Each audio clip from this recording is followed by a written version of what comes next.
आठ प्रहर के बारे में जानें। सनातन धर्म के अनुसार 24 घंटे में दिन और रात मिलाकर 8 प्रहर होते हैं। प्रत्येक प्रहर 3 घंटे या फिर 7.5 घंटे का होता है। हर एक प्रहर का अपना एक खास महत्व है। सनातन धर्म के अनुसार 24 घंटे में दिन और रात मिलाकर 8 प्रहर होते हैं। प्रत्येक प्रहर 3 घंटे या फिर 7.5 घंटे का होता है, जिसमें 2 मुहूर्त होते हैं। हर एक प्रहर का अपना एक खास महत्व है। इस दौरान विशेष पूजा विधियां भी की जाती हैं। इन 8 प्रहरों में 4 दिन और 4 रातें शामिल हैं। आइए इनके बारे में विस्तार से जानते हैं। क्या होते हैं 8 प्रहर? जाने इससे जुड़ी महत्वपूर्ण बातें। हर एक प्रहर का धार्मिक महत्व है, जिसमें किए जाने वाले अलग अलग कार्य बनाए गए हैं। ऐसा कहा जाता है कि जो लोग प्रहर का ध्यान रखते हुए अपना कार्य करते हैं, उनके कार्यों में कभी किसी प्रकार का विघ्न नहीं पड़ता है। वहीं वैष्णव मंदिरों में 8 प्रहर की पूजा होती है, जिसे अष्टयाम के नाम से जाना जाता है। 8 प्रहरों के नाम ये हैं। 8 प्रहरों के नाम जैसे पूर्वाह्न, मध्याह्न, अपराह्न, सायंकाल, प्रदोष, निशीथ, त्रियामा एवं उषा। पहला प्रहर शाम के 6 बजे से लेकर रात्रि के 9 बजे तक का समय पहला प्रहर होता है, जिसे लोग प्रदोष काल के नाम से भी जानते हैं। इस प्रहर में देवी देवताओं की पूजा करना बेहद ही शुभ माना जाता है। ऐसा कहा जाता है कि इस दौरान सोना, खाना, पीना, लड़ाई झगड़ा आदि से बचना चाहिए। इस प्रहर में अगर किसी बच्चे का जन्म होता है तो वे शारीरिक समस्याओं से घिरे रहते हैं। पहले प्रहर में जन्मे बच्चे आमतौर पर बुद्धिमान, सत्यवादी और दृढ़ निश्चयी होते हैं। वे अपने जीवन में सफलता और यश प्राप्त करते हैं। हालांकि शुरुआती जीवन में स्वास्थ्य संबंधी कुछ समस्याएं हो सकती हैं। विस्तार में पहला प्रहर। हिंदू धर्म में दिन और रात को मिलाकर 8 प्रहर होते हैं। प्रत्येक प्रहर लगभग 3 घंटे का होता है। प्रदोष काल शाम 6 बजे से रात्रि 9 बजे तक का समय प्रदोष काल कहलाता है, जो रात्रि का पहला प्रहर है। शुभ समय। इस समय को देवी देवताओं की पूजा के लिए बहुत शुभ माना जाता है, खासकर भगवान शिव और माता पार्वती की पूजा के लिए। सतोगुण की प्रधानता। इस समय में सतोगुण की प्रधानता होती है, इसलिए इस समय में नकारात्मक कार्यों से बचना चाहिए। अन्य नाम। इसे प्रदोष काल के अलावा प्रथम प्रहर भी कहा जाता है, इसलिए शाम 6 बजे से रात्रि 9 बजे तक का समय पूजा पाठ, भजन कीर्तन और आध्यात्मिक गतिविधियों के लिए बहुत ही उपयुक्त माना जाता है। दूसरा प्रहर। रात्रि के 9 बजे से रात्रि 12 बजे तक का समय दूसरा प्रहर कहलाता है। यह समय खरीदारी के लिए शुभ माना जाता है। ऐसी मान्यता है कि उस दौरान पेड़ पौधों को छूने से बचना चाहिए। वहीं जिन बच्चों का जन्म इस प्रहर में होता है, वे कलात्मक चीज़ें में परिपूर्ण होते हैं। साथ ही ये लोग कला के क्षेत्र में अपनी एक अलग पहचान बनाते हैं। विस्तार में दूसरा प्रहर। भारतीय ज्योतिष और पारंपरिक मान्यताओं के अनुसार दिन और रात को 8 प्रहरों में बांटा गया है। रात का दूसरा प्रहर, जिसे निशीथ काल भी कहते हैं, 9 बजे से 12 बजे तक का होता है। शुभ समय।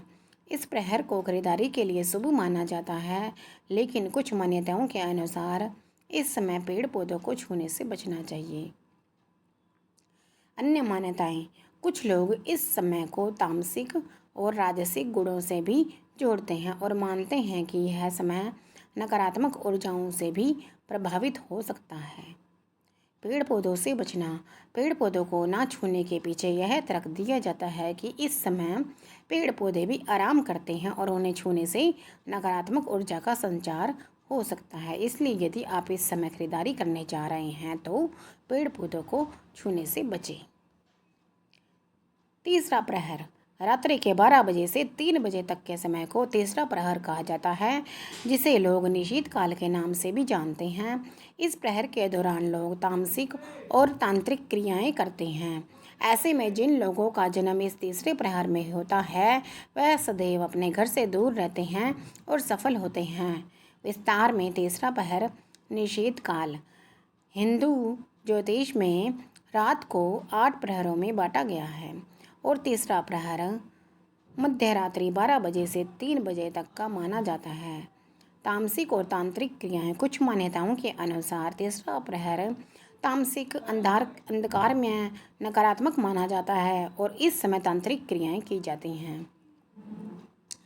घर से दूर रहने और सफलता। यह भी माना जाता है कि इस प्रहर में जन्म लेने वाले लोग, जो एक तरह से अशुभ समय माना जाता है, जीवन में सफलता प्राप्त करने के लिए घर से दूर रहते हैं। अन्य मान्यताएं।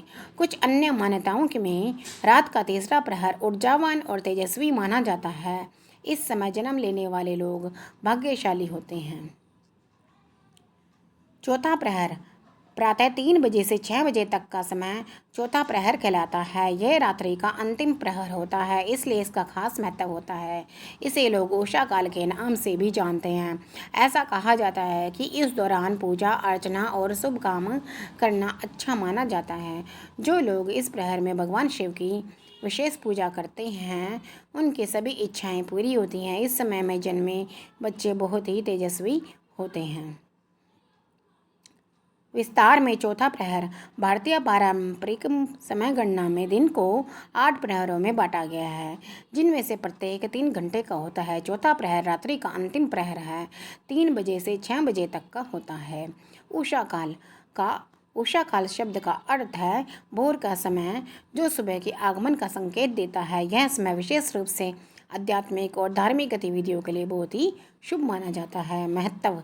इस समय में पवित्र माना जाता है क्योंकि यह प्राकृतिक में सात्विक ऊर्जा का समय होता है, जब वातावरण शांत और शुद्ध होता है।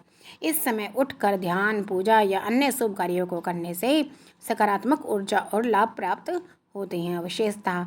इस समय में जन्म लेने वाले बच्चों को तेजस्वी और भाग्यशाली माना जाता है। पाँचवा प्रहर। सुबह 6 बजे से 9 बजे तक के समय को पाँचवा प्रहर कहा जाता है। यह दिन का पहला प्रहर होता है। इस दौरान पूजा पाठ करना बहुत शुभ माना जाता है। ऐसे में प्रतिदिन की पूजा इसी समय करनी चाहिए। वहीं जिन बच्चों का जन्म इस प्रहर में होता है वे नाम और प्रतिष्ठा खूब कमाते हैं। हालांकि इनके जीवन में स्वास्थ्य संबंधी समस्याएं बनी रहती हैं। विस्तार से 8 प्रहर। भारतीय पारंपरिक मान्यता के अनुसार एक दिन को 8 प्रहरों में बांटा गया है। पाँचवा प्रहर सुबह 6 बजे से 9 बजे तक का समय पाँचवा प्रहर कहलाता है, जो दिन का पहला प्रहर होता है। शुभ समय। इस समय को पूजा पाठ, ध्यान और आध्यात्मिक गतिविधियों के लिए बहुत ही शुभ माना जाता है। उषा काल। इस समय को उषा काल भी कहा जाता है और इस समय की गई साधना का फल 1000 गुना मिलता है। सकारात्मक ऊर्जा। इस समय में सकारात्मक ऊर्जा का संचार अधिक होता है, इससे मन शांत और एकाग्र रहता है। छठा प्रहर प्रातः 9 बजे से लेकर सुबह 12 बजे तक का समय छठा प्रहर कहलाता है। इस समय मांगलिक कार्य वर्जित होते हैं। इस प्रहर में जन्मे बच्चे प्रशासनिक सेवा और राजनीतिक क्षेत्र में जाते हैं, जहां इन्हें जबरदस्त सफलता मिलती है। विस्तार में छठा प्रहर हिंदू ज्योतिष के अनुसार एक दिन को 8 प्रहरों में विभाजित किया गया है। समय छठा प्रहर सुबह 9 बजे से 12 बजे तक का होता है। मांगलिक कार्य। इस प्रहर में शुभ और मांगलिक कार्य जैसे विवाह, गृह प्रवेश आदि करना वर्जित माना जाता है। अन्य मान्यताएं। कुछ मान्यताओं के अनुसार इस प्रहर में जन्म लेने वाले बच्चे राजनीति या प्रशासनिक सेवा में सफल होते हैं। सातवां प्रहर दोपहर 12 बजे से लेकर शाम 3 बजे तक का समय सातवां प्रहर कहलाता है। इस दौरान सुबह शुभ कार्य करना अच्छा होता है।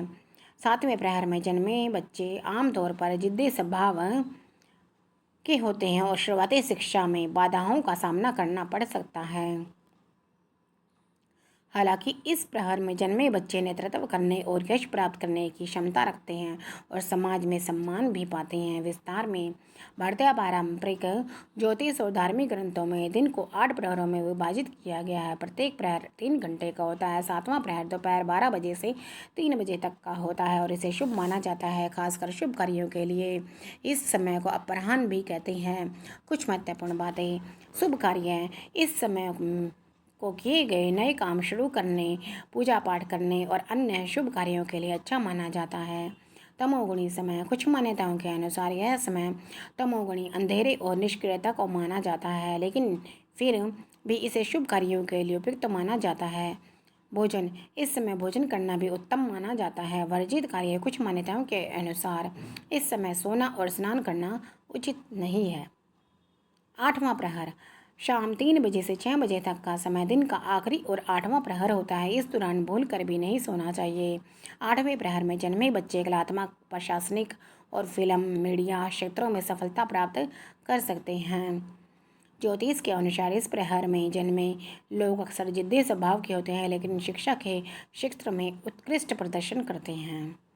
विस्तार में। शास्त्रों के अनुसार दिन में 3 से 6 बजे तक के समय को शुभ नहीं माना जाता, सोने के लिए शुभ नहीं माना जाता। इस समय को ब्रह्म मुहूर्त और संध्या काल के रूप में भी जाना जाता है, और जो आध्यात्मिक और धार्मिक गतिविधियों के लिए महत्वपूर्ण माना जाता है। इस समय सोने को नकारात्मक ऊर्जा को आमंत्रित करना और देवी देवताओं का आशीर्वाद प्राप्त करने से वंचित रहना माना जाता है। ब्रह्म मुहूर्त। 3 से 6 बजे तक के बीच का समय ब्रह्म मुहूर्त कहलाता है, जो कि देवताओं का समय माना जाता है। इस समय सोना ध्यान और प्रार्थना के लिए सर्वोत्तम माना जाता है। संध्या काल। शाम का समय खासकर सूर्यास्त के आसपास देवी लक्ष्मी के आगमन का समय माना जाता है। इस समय सोना घर में नकारात्मक ऊर्जा को आमंत्रित करना माना जाता है। धार्मिक मान्यताएं। सुबह इस समय सोना देवी देवताओं के आशीर्वाद से वंचित करना है। शाम इस समय सोना लक्ष्मी जी के आगमन में बाधा उत्पन्न करता है। स्वास्थ्य। आयुर्वेद के अनुसार दिन में सोना कफ और पित्त दोष को असंतुलित कर सकता है, जिससे स्वास्थ्य समस्याएं हो सकती हैं। व्यक्तिगत मान्यताएं। कुछ लोग इस समय को सोने को नकारात्मक मानते हैं, जबकि कुछ इसे व्यक्तिगत स्वास्थ्य और दिनचर्या के अनुसार मानते हैं। संक्षेप में, शास्त्रों के अनुसार 3 से 6 बजे के बीच सोना शुभ नहीं माना जाता है, क्योंकि यह समय आध्यात्मिक और धार्मिक गतिविधियों के लिए महत्वपूर्ण माना जाता है।